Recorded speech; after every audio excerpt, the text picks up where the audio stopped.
This is Levante Pugh with the Ball State African American Alumni Oral History Project.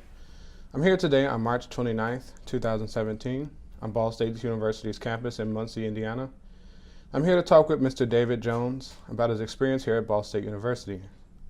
So, Mr. Jones, if you don't mind, I'd like to start by asking where and when you were born. I was born here in Muncie, actually. Born and raised here. I'm a Munsonian. 1988, April 16th. All right. And would you like to comment on what it was like growing up in Muncie at all? Growing up in Muncie was definitely an experience. I grew up in a church, lived a block away from the church. So most of my experience came from the church. I had a really good experience, really good mother, really good leadership around me, surrounding me.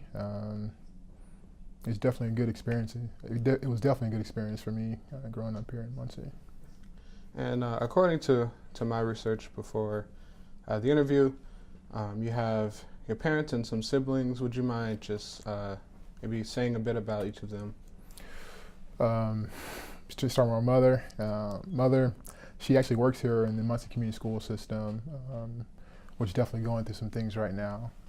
Definitely the backbone of raising me and my brothers. My older brother, Jonathan Jones, he works at the car dealership up here at American Chevrolet. My little brother lives in Indianapolis, planning on leaving actually, and I'm the middle child.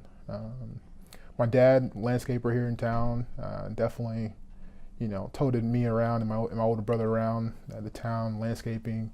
Landscaped the Ball State credit unions, landscaped a lot of homes, cutting grass. He made me feel like the best weed eater there was.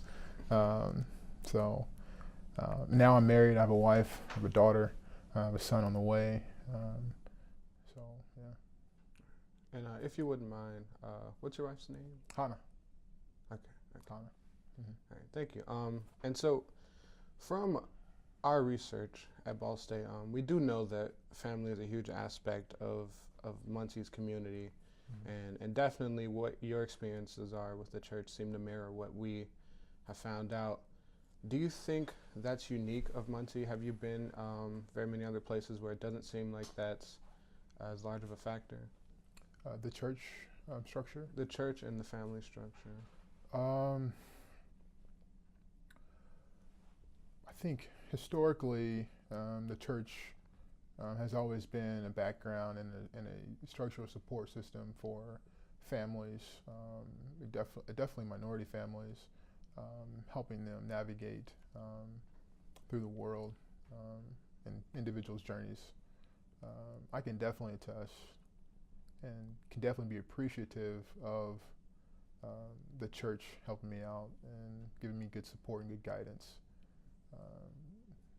Growing up, there's so many distractions as a kid, so many things you can do, and having the church body, the church structure, and the principles the church and the Bible teaches definitely helps out a lot.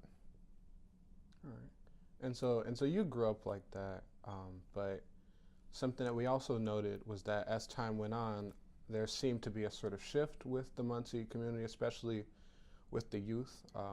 The elders from the 60s, 70s, and maybe early 80s noticed that the newer generations were moving further away from that, and in a way further away from the family aspect that had characterized Muncie. Did you see any of that growing up at all? I don't like putting blame on the kids in the younger generation. I mean, I'm still pretty young myself, but the way the kids act now is definitely completely different than how my peers acted, and I'm pretty sure my parents can say the exact same thing. I don't want to put the blame on the church. You have a lot of things going on. You had a lot of the big corporations leaving cities, and those funds, particularly I deal with money, so those funds definitely impacted the minority communities the most. So I don't really want to put blame on kids for acting the way kids are. You can obviously point a finger, but sometimes um, you have to take a step back and look at it in a different perspective. A lot of parents that were kids were having kids, and they maybe wanted their kids to have a certain lifestyle or a certain flexibility that they didn't have. So when we point the finger at kids and we try to say, okay, they don't have enough God or Christianity or religion in their lives, this is a result of not having that. I'm not really a big believer in that perspective. Because there's enough information out there. I think kids now, they're more, I don't want to say in a rebellion mode, but they're more in a question and ask mode. Why? And unfortunately, a lot of parents, they didn't ask why to their parents. So when kids are now asking them why, or they're trying to rebel, the parents don't have a really good really good response. So a lot of kids now are in that. I'm sorry. A lot of kids now are. You can say it's guidance. I do believe the Bible and the principles that the Bible teaches definitely helps out, but kids have always been bad. There's always been bad individuals, but there's certain structural supports in the community that are no longer there that were there for my parents. So we can always point the finger, but I don't think that's a good characteristic to paint these kids and what they're doing now. I don't want to say they're good kids because there's a lot of stories. I do mentoring, so there's a lot of things that I see and hear that just makes no sense. I mean, things kids are doing now we didn't do, so it is getting a little out of control. But I don't really believe in pointing the finger at kids who really don't know what to know. So, yeah. All right. And I just want to shift a little bit because another aspect of the Muncie community that I think interests us, definitely interested me, was how big of an aspect education was. A few people went on record in studies to say that education was sort of the factor that would open doors, especially for a community like Muncie's Black community, one that dealt with racial strife and socioeconomic strife. Education was seen as a large factor in those people's lives, and with you having upheld a 3.5, a 4 GPA in high school, it seems like that would be true for you. Would you like to comment about that at all? I don't really want to know how deep you want to get with that question, because obviously education and empowering individuals with knowledge is definitely key for their personal success. Me personally, I grew up in a church. My mom was the secretary of the church. I was there majority of my life. I mean, at one point I believed the only way to have kids is if you were married and you had sex with your wife. I didn't believe you could have sex out of marriage. That's how brainwashed I was. But going back to education, let me ask you, when Abraham Lincoln freed the slaves, what was the main thing that he did for these newly freed individuals in America? I guess I would say give them the opportunity to do more than just what someone else told them to do with their lives. I guess you can say that. He created what's called the Freedmen's Bank. The goal of the Freedmen's Bank was to teach these newly freed slaves economics and how to deal with money. If these people are now in a society, how are we going to benefit them and have them add to and contribute to society the right way? 10 years after creating and establishing that bank, well, let me first ask you, where do you think he put that bank? I have no idea. Right across the street from the White House. That's how important it was. 10 years after creating that bank, these newly freed slaves who were living in poverty, obviously the conditions that they lived through, 10 years after that, they had amassed $57 million in that bank. With that money that they had in that bank, they created schools, they created economies, hospitals, everything you can think about in an economy they created. And obviously things happen, that's no longer there. We can spend hours on talking about the impact of that. But that's how important education is. A lot of individuals don't understand, they don't know what they don't know. And a lot of kids coming up, you know, they've been indoctrinated to, you know, you press a button, you get instant, you know, satisfaction. You press the email button, the email goes. Everything's instant, and they have lost sight or haven't been educated on a process that it takes to grow in this world.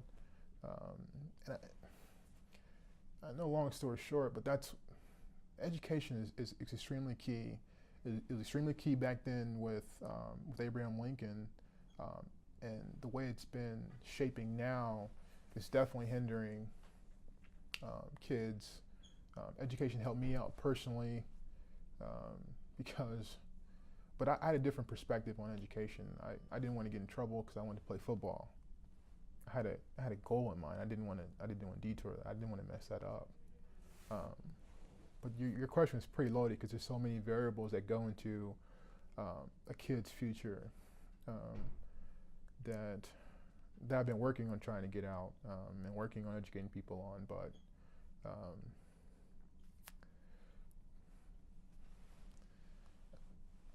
most kids don't understand how to use education, and I think that's key. All right. And something you mentioned in your response sort of detoured my line of questioning, but I want to run with it.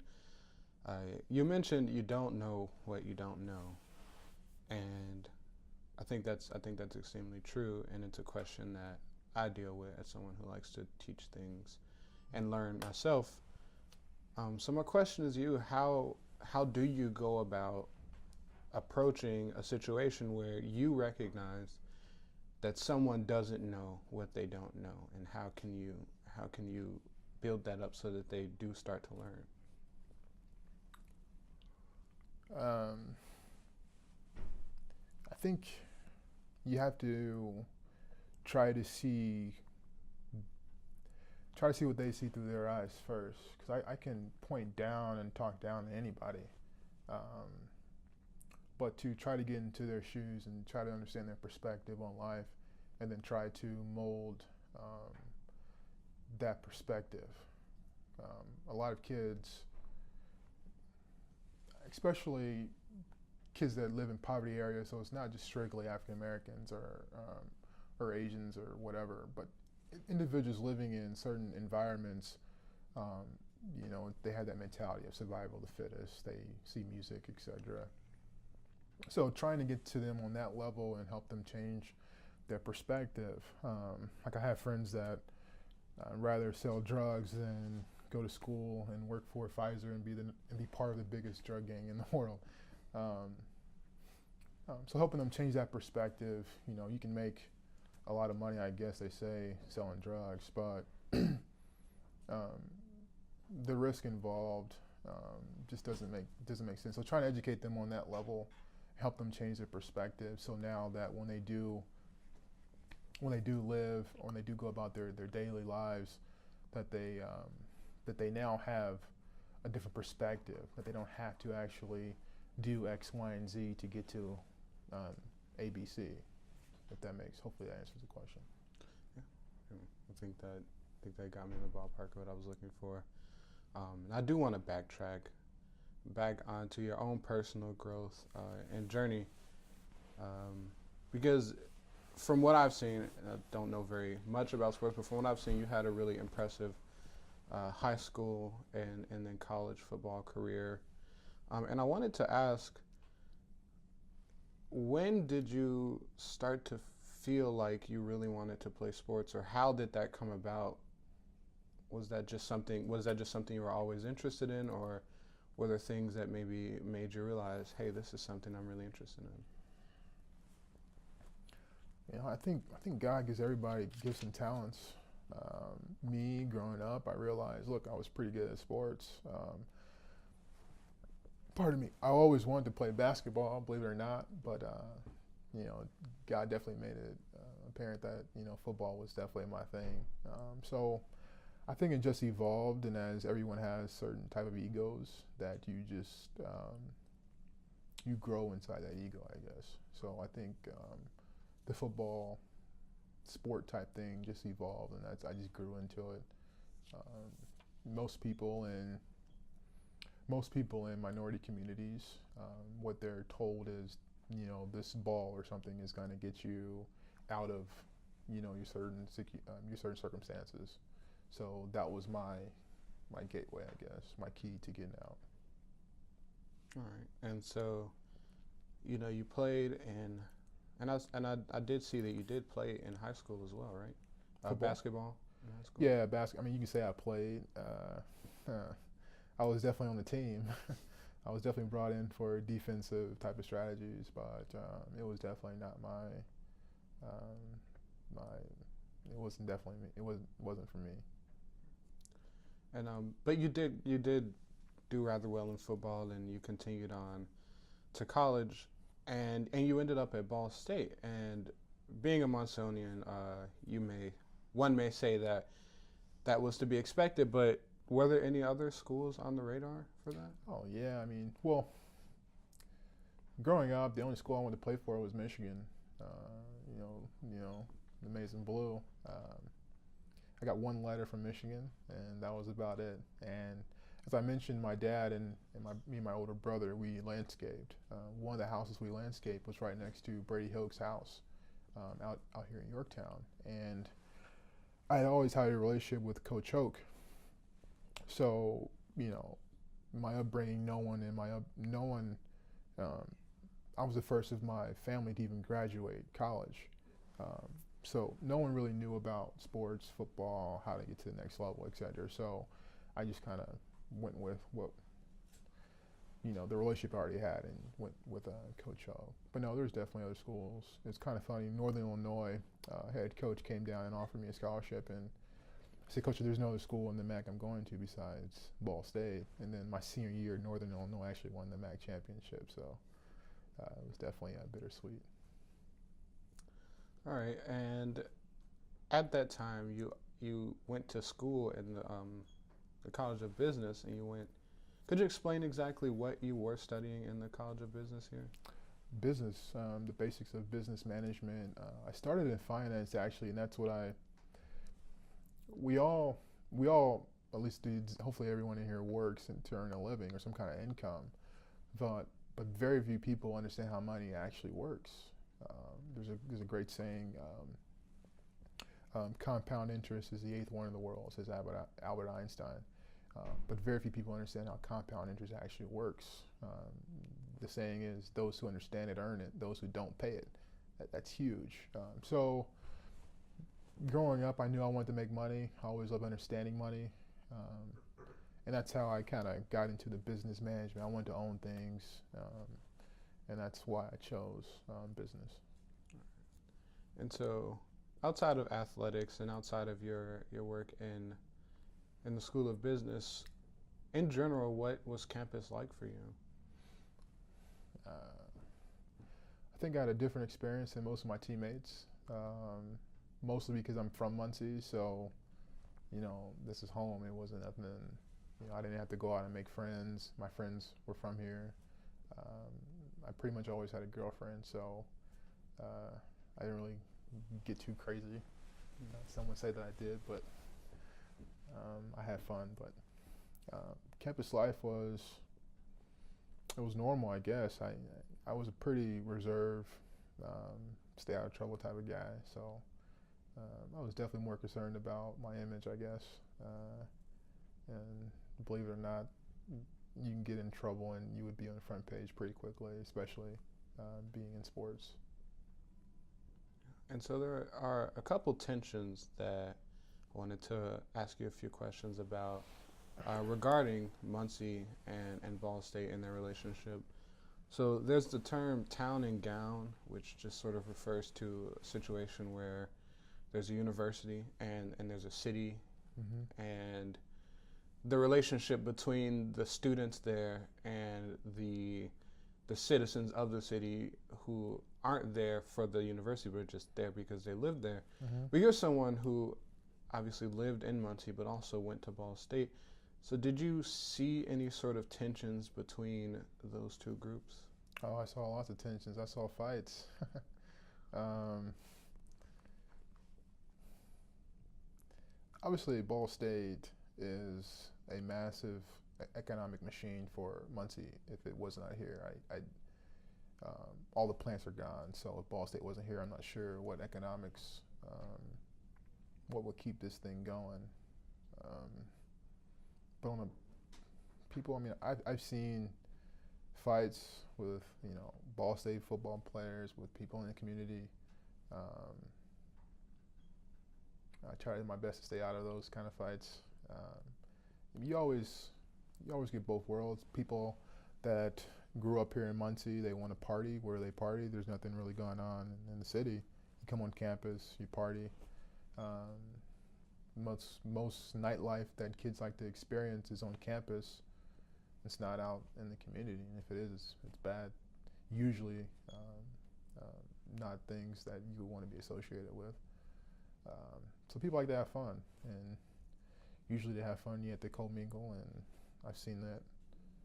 I have a pretty good experience from it. So.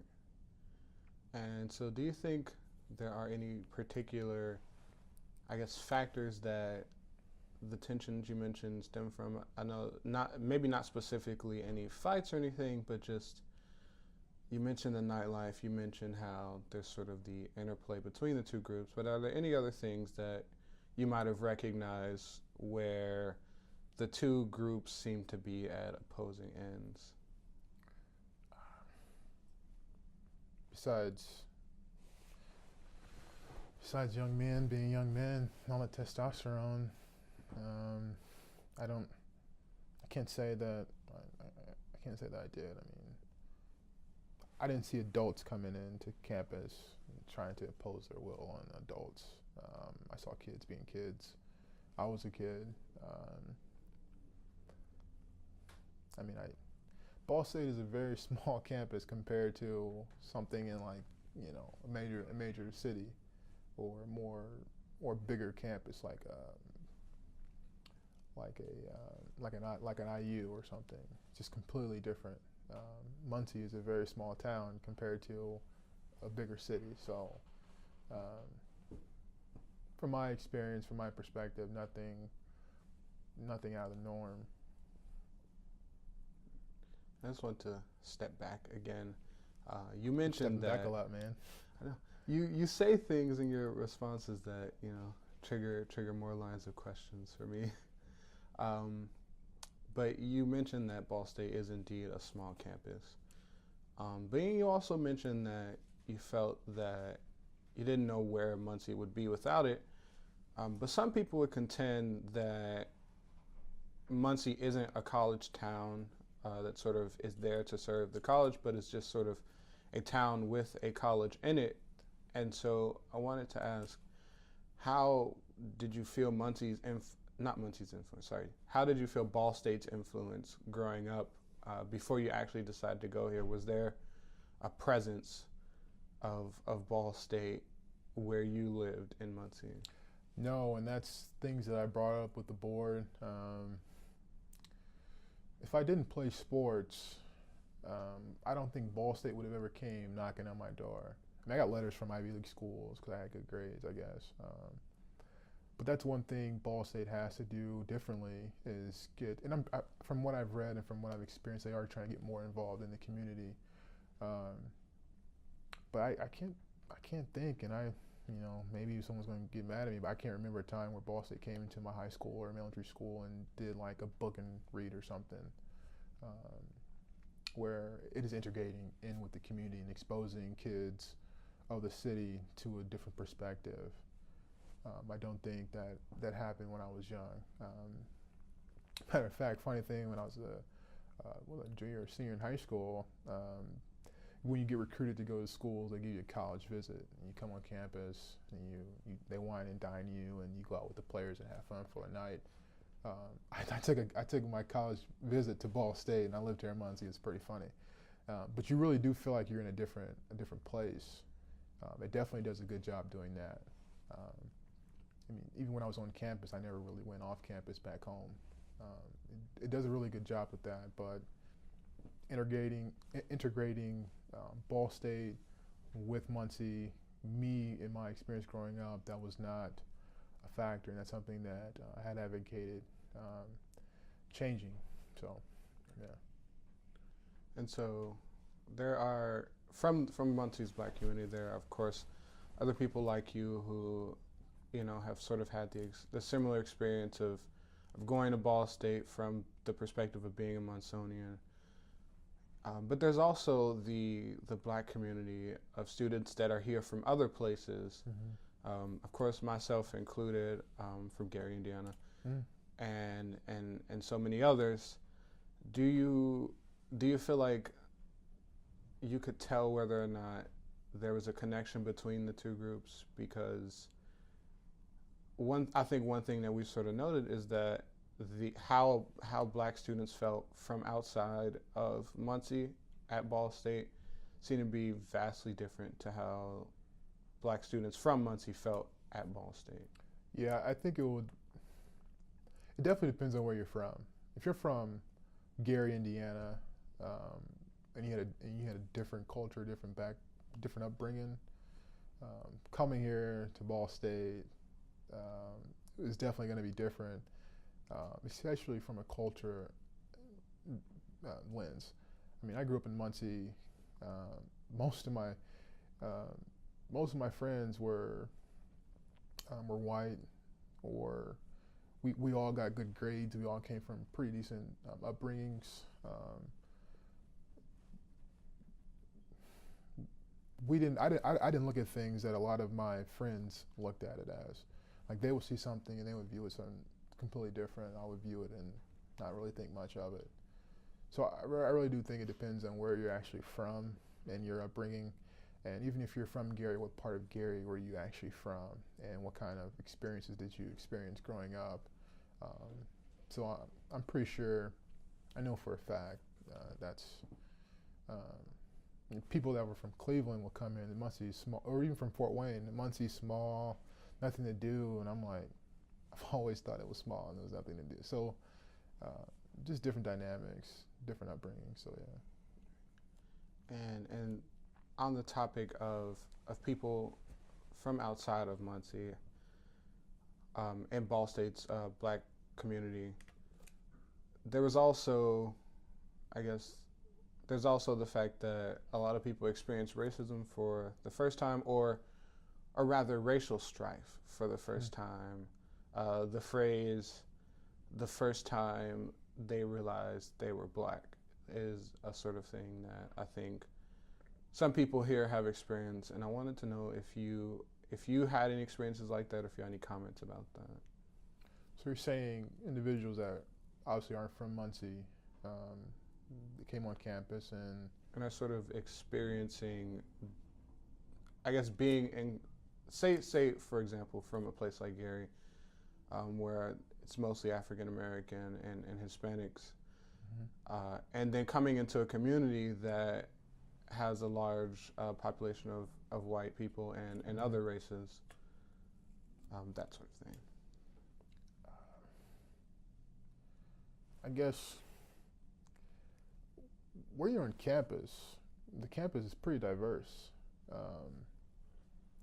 I know people that have experienced instances where they felt like they were being discriminated against, etc. But I can't say that I actually experienced that, probably because I was this big Black guy and no one really wanted to pick on the big Black guy. So I can't really attest to that. I do know people do go through things like that. But me personally, I did not experience anything to where I felt like, I feel like this is discrimination. I feel like that more in my career when I walk into a room and I'm the only black guy or something like that. But experiencing football, I also think it's probably different for an athlete than a regular student. I don't care what anybody says. Athletes are coddled. They're pacified. They're put on different pedestals, if you want to use that pedestal term. A regular person, I don't say regular, an individual, a student that's not an athlete, that's not the star quarterback or whatever, that's coming to Muncie from Gary or from Atlanta or from Cleveland or some other, or DC, where it's predominantly African American, mostly all I see is African Americans, and they come to Ball State when students are coming from Albany or Southern Indianapolis, where all they've experienced is a white population, and those two cultures clash by chance, or they're put into a group. Most people don't know what they don't know, as we mentioned before. So most people have perceptions of someone before they even see them. So that definitely happens for the good and for the bad, which is why I like college campuses, because they force, to an extent, diversity in different cultures, different backgrounds to intertwine. So, but me personally, I can't. From my recollection, I have been called the N-word before. That has happened to me personally, but it doesn't really affect me. So. And you mentioned that as an athlete, your experience was sort of set apart from, I guess, standard students or other kinds of students. You mentioned that sort of athletes were coddled in a way. Would you mind sort of elaborating on that?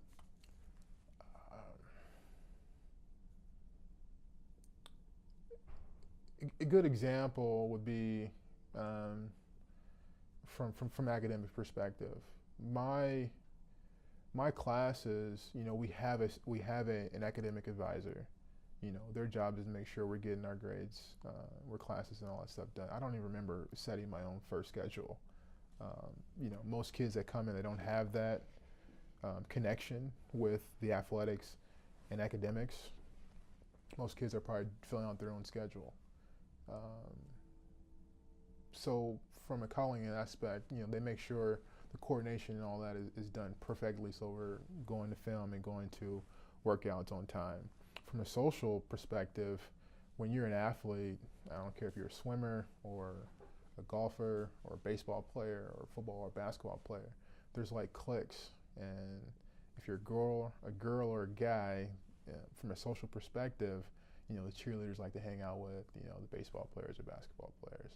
So you just automatically get put into that social environment. And most individuals that don't have that, they're coming here from Gary alone, probably.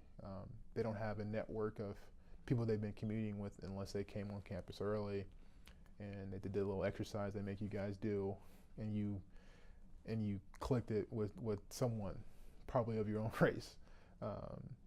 Most kids don't have that as a basketball player does, or a baseball player does, or a football player does, because you're coming to college with a social environment that's already been established, and that environment connects with usually cheerleaders or the popular girls on campus or whatever. That's what I was going with. And so, how do you think your experience on campus might have been different? Say if you weren't an athlete and maybe you were just studying business or you were studying something else, how do you think things would have been for you? I'm not really sure. I could argue I'd probably be in a different place now, because sports does shape the way you think, the way you look at a certain puzzle, or the way you look at life. If I had not played sports, maybe I would have joined a fraternity. Maybe I would have joined another social network. maybe I would have been more involved with whatever black group was on campus at that time, or people that looked like me or thought like me. Playing with sports, I didn't have to.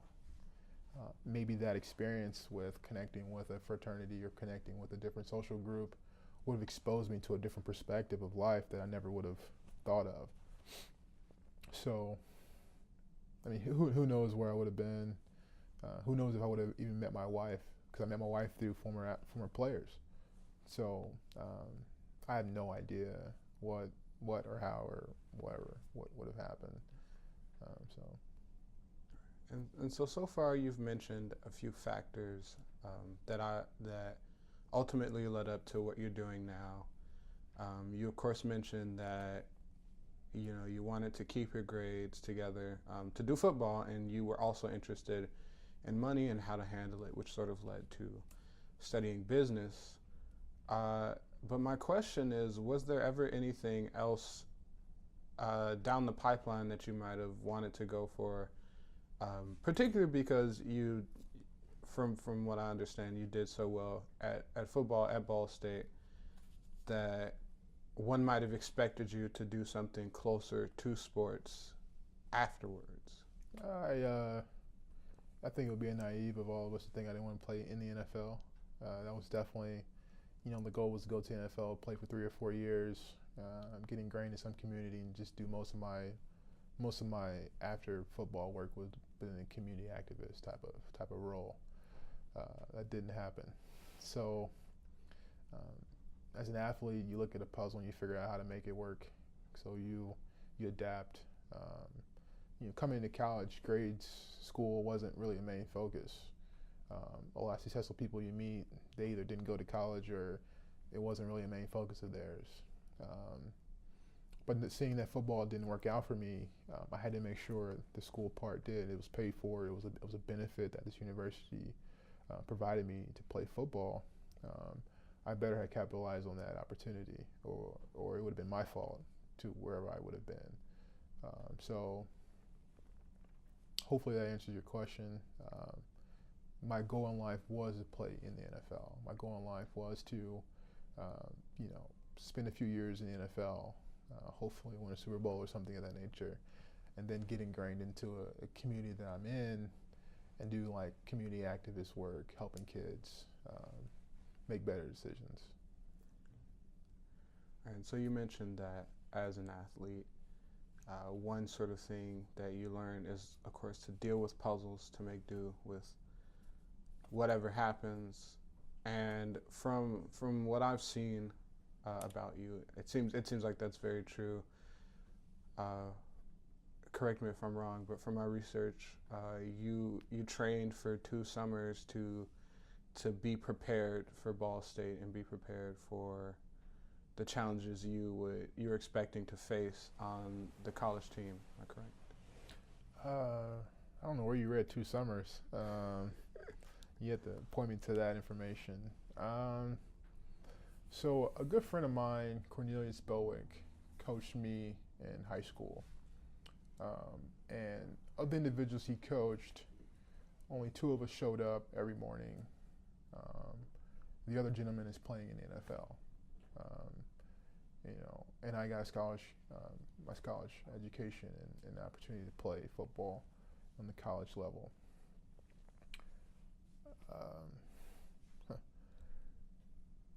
That's pretty much it in a nutshell. Well, I think what you said still leads me to what I want to ask about is, the sort of intensity that you face sports with, and that you went towards that goal with. Now that you're working in business and with finances, how do you think that has manifested? Sports? Not sports, but the way you went about facing down challenges and rising to things that you wanted to do in life. I think sports and my upbringing just prepared me, I guess, to work hard. for some people's upbringing, life isn't given to you. You got to go get it. So I'm in that mode of going to get it, going to create the life that I want to have. It's not promised. Nothing's promised. I buried a good friend of mine who played ball here at Ball State this past Christmas, around that time.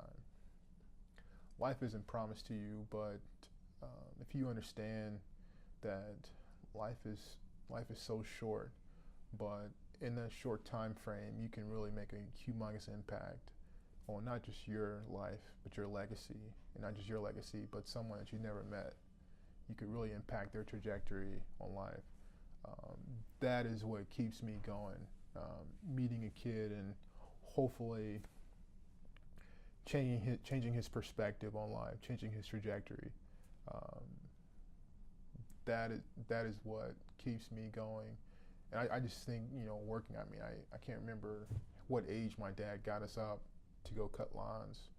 I used to go to sleep in the truck, in the back of the bed of the truck, and wake up. I used to have a time till I wake up and it's time to go eat and go cut grass, to spending countless hours on film, understanding the offensive line, understanding the play calling, understanding the schemes and the way a certain player plays, and being able to react on it. So you're emotional reacting on the field versus not knowing what the heck you're doing. I think that is what I do. That's what's helped me. That's what's helped mold me. It's helped me become a father, a husband, a friend, a good steward of individuals' money. So. All right. And after you graduated, from my understanding, you had to go through a training and certification period towards what you do now. And I've also seen that you've done quite a bit of volunteer work, work with youths and the community. Would you like to explain sort of how that process went? And if those two are connected or if they're separate? They're connected in a sense. How much time do we have? I don't mind talking about this stuff. Pardon me. So a really good friend of mine, Kenny Meeks, he was like my childhood hero. He played football at Central, played football at Ball State. Now he's in the investment world. When football didn't work out for me, he had reached out and said, "Look, I think you'll do really well with this field." I never knew you can make money advising people on how to manage their money. I never was exposed to that. I was never exposed to. I got paid to play college football. I never knew I could take that money and buy part of Apple, part of Nike. I didn't understand that part of it. And he helped expose me to that. So I went down to Indianapolis. I was helping teachers retire, and the first thing you do, you get any kind of sales job, insurance or whatever. They tell you go right to your immediate circle, and ask them for the money, ask them to buy insurance policy or whatever. So I did it, and I was quickly coming across individuals that helped mentor me, obviously all African Americans. And I started realizing that even though they probably made a lot of money, they didn't have a lot of money. Or if they did have a lot of money, there were certain things that didn't add up. So I knew something was wrong with that picture. So as I started learning more about this side of the business where you're helping guide people through their lives financially, I started realizing that the firm I was with, the products they offered just didn't add up to what you can do for people. Meaning if I came to you and all I could give you was two things in a universe of things, obviously I don't have enough to help you. So growing in the business, I know I needed a more solid foundation if I really wanted to do this. So I went with Edward Jones out in Tempe, Arizona. I did intensive training, learning how to build a business, understanding products and services, got my certifications, passed all my tests, and then that just evolved. And as you meet with people and you get more complex situations, you're dealing with more estates, you're dealing with more foundation planning, You're sitting down with people. There's more. You understand. There's just so much more, and there's so much more I want to do.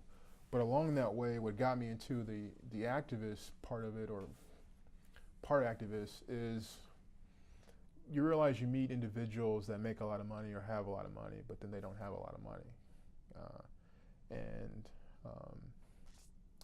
a big thing, especially in the African American community, and obviously my perspective is always money, I deal with this all day, but you can hand someone $1 million. You can go back to Gary, Indiana, and hand someone, unless it's a drug dealer that really knows what they're doing, you can hand someone $1 million.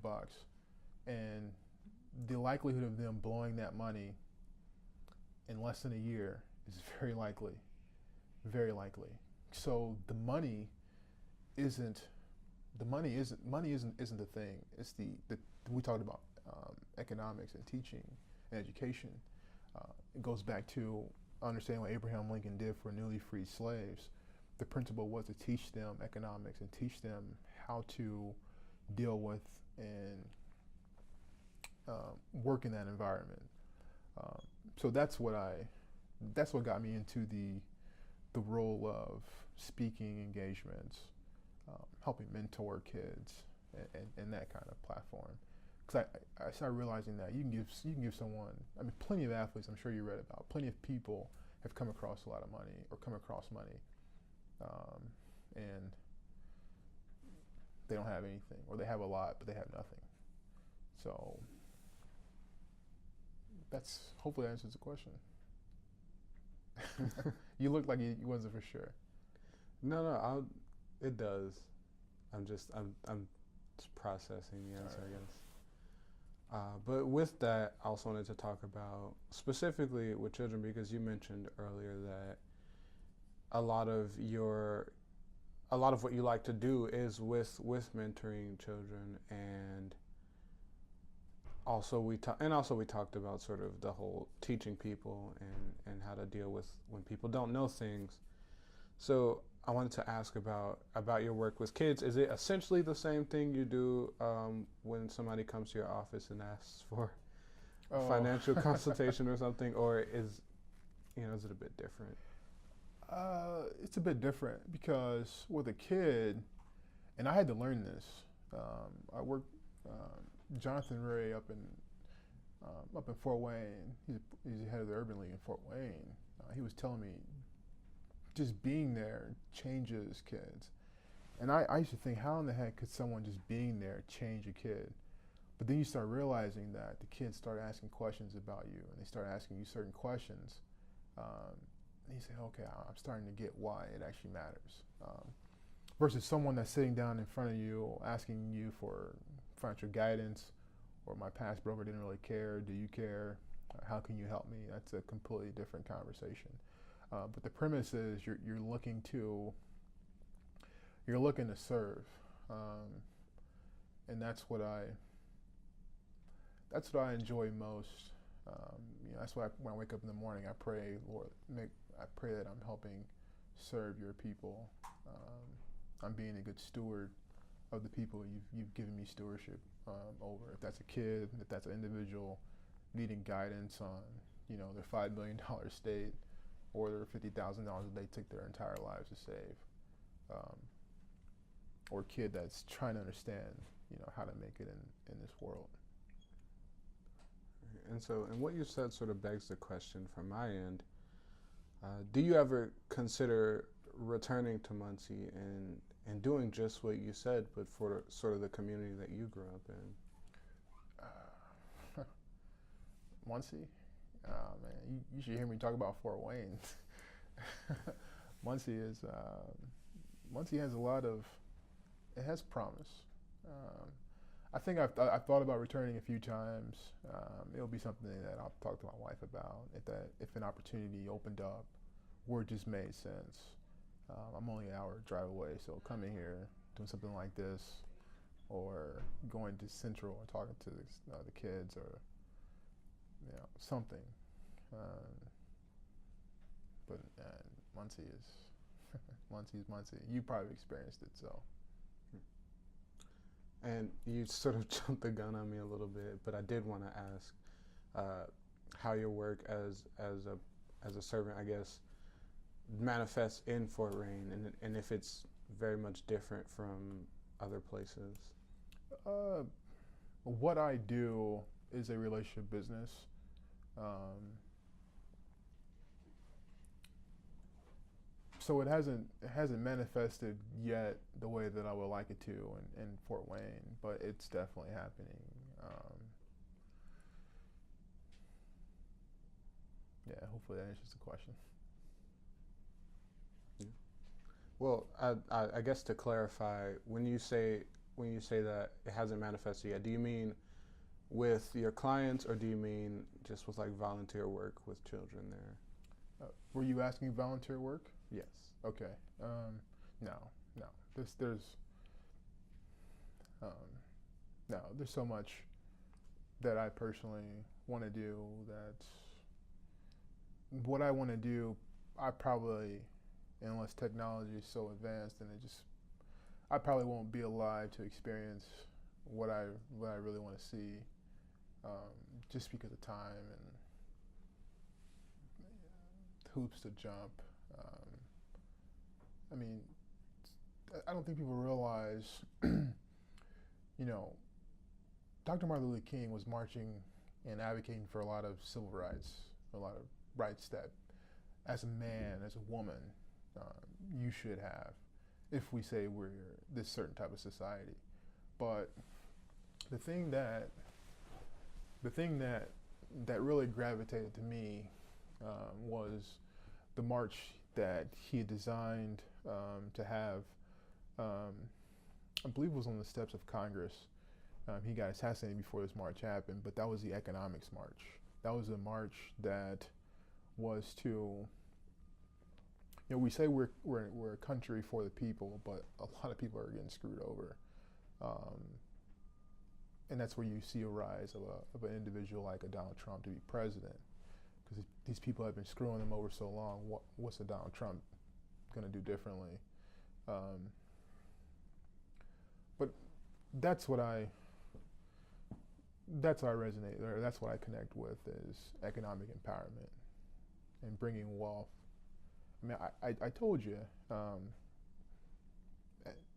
10 years after Lincoln freed these individual slaves and they created this Freedmen's Bank, 10 years after it was created, they had $57 million in that bank.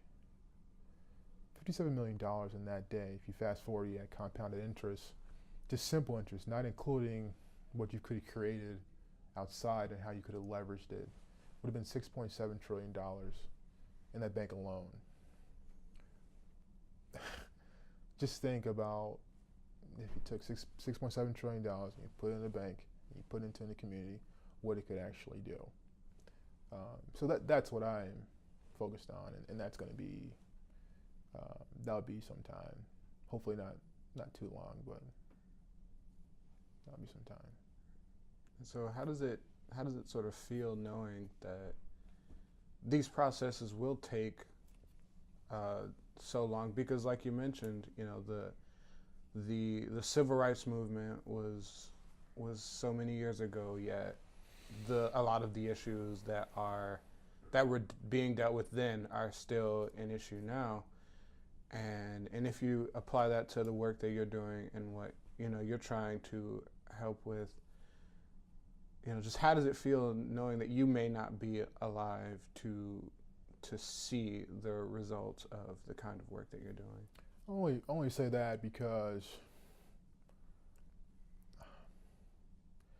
like, how do you think Dr. Martin Luther King would have felt if he didn't agree with the politics side or whatever? Take politics out. How do you think he would have felt by seeing President Obama become president?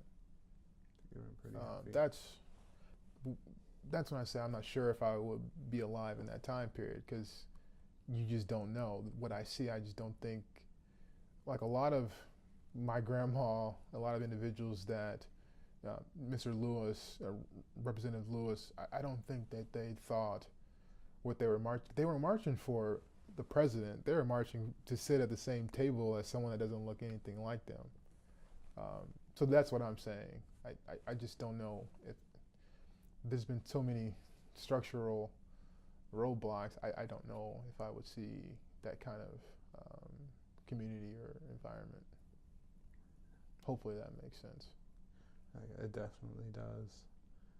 Just thinking about working with people and just the current generation, that definitely, I think, what you're saying holds true and sort of characterizes a lot of what's happening with people like you, who are seeking to make a difference. Well, I see it differently. I mean, most black activists, at least the ones that are advertised the most, they beat a dead horse. They beat, this is what they did to us, blah, blah, blah, blah. But most aren't telling the story that, look, 10 years after this bank was created, these newly freed slaves who were in bondage, et cetera, 10 years after that happened, they had amassed $57 million in the bank. Most people don't tell that story. They keep leaning on drumming up people's anger. And I don't think that's constructive at all. I mean, I don't think we should forget. I don't think we should, maybe there always is forgiveness in there, but I'm not saying we should forget, but I'm saying, how do you change the narrative, and how do you build, how do you, at some point you gotta stop pointing fingers, you gotta start working. And that's what I'm, hopefully, there's groups, there's people out there doing that, but when you click on social media or you click on sites, and most people are throwing things down your throat to make you more upset. If you create an economy and you create opportunity for individuals, I think that is so much more important than drumming up anger.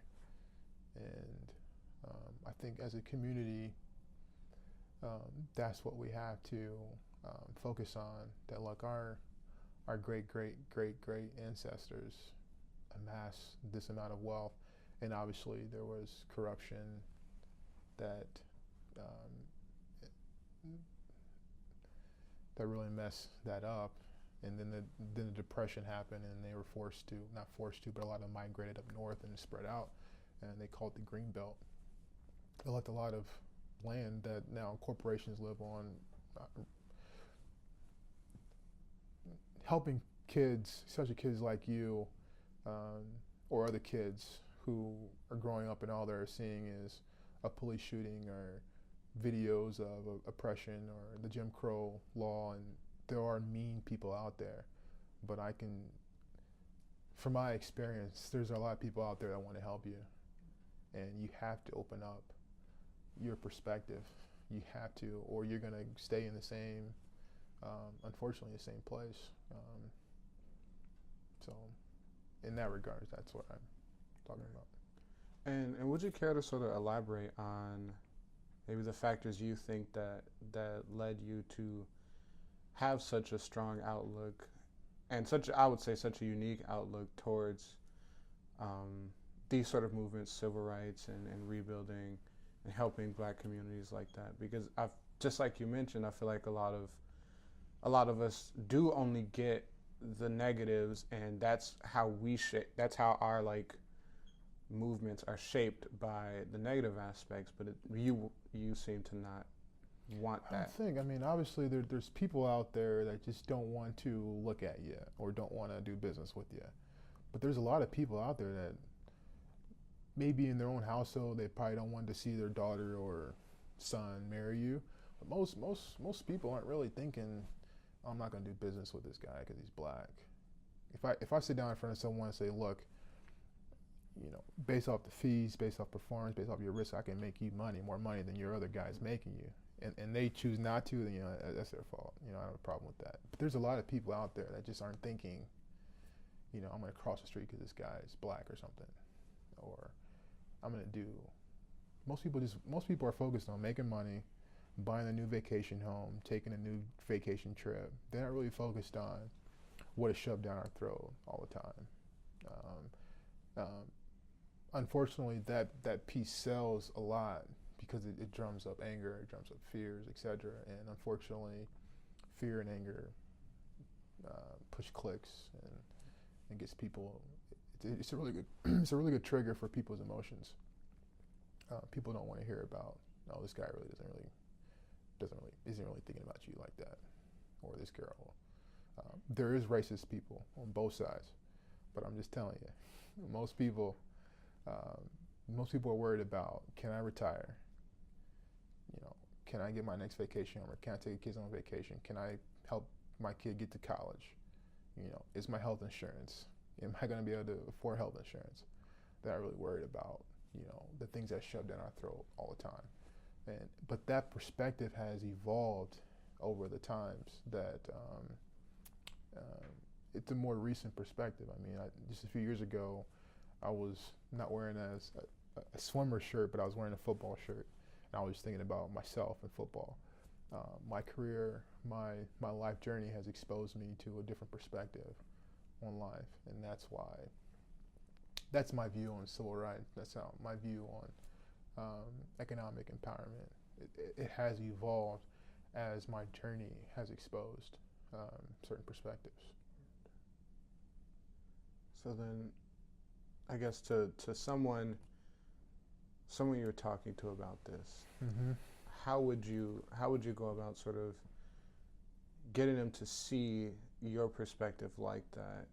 The perspective that, yes, there are, you know, people who are racist and what have you, but that it's not as strong of a focus as it seems. How would you go about explaining that to someone who maybe was very steeped in the idea that it is a strong focus? I have to come to their perspective, their level. I can't just point a finger. I just told you, this is a perspective that has evolved for me the past few years. I can't expect someone to change their completely thought process in a matter of minutes or an hour or so. I'll have to, that's why it takes time. That's why I like college campuses, or when people are open to diversity, and diversity is the only thing that I can think of that's going to change it. I'm pretty sure if General Motors was still here, Borg Warner was still here, I'm pretty sure you'll see completely different Muncie than what you probably see, because people are working. People don't have to do X, Y, and Z. People don't have to blame somebody for their position in life right now. All right, so before we wrap up the interview, I do want to ask if there are any topics or areas that you feel like we should hit on, or if you have any last comments that maybe potential listeners you think they should hear. I think I said a lot. You can probably agree or disagree. There's always something else that you can talk about. I have a personal mission in life, and that's just part of it is to bring economic awareness, economic empowerment. I keep going back to Lincoln and the Freedmen's Bank because when you give an economy, I mean, Muncie right now is going through a time where most of the wealth in Muncie does not live here in Muncie, so taxes aren't here in Muncie. You can blame the governor, you can blame whatever, but money is not here. So how can you support schools? How can you support your teachers? If you have an economic movement that's aimed at empowering the people with economic resources, people will stop, being upset. You can easily create an environment and just let it run. I mean, that's been done. There's been tests and things that's been done multiple times. So I mean, I know my perspective is always money. If you ever get into finance and you manage wealth and you take all these tests and you read all these books, that's literally the only thing on your mind. So when I got the call from Frank, and I believe your main professor was calling me as well. I said this may be a good opportunity to speak with someone and hopefully try to get part of that message across while doing their agenda. I'm getting my agenda done as well. Hopefully I answered all your questions. Yeah, I believe so. And with what you said, I think you're adding a much needed and probably not often expressed point of view to the work that we're doing. And so I'd like to thank you, and on behalf of the Ball State African American Alumni Oral History Project, just, for, I guess, thank you and conclude the interview. Perfect. Thanks, buddy.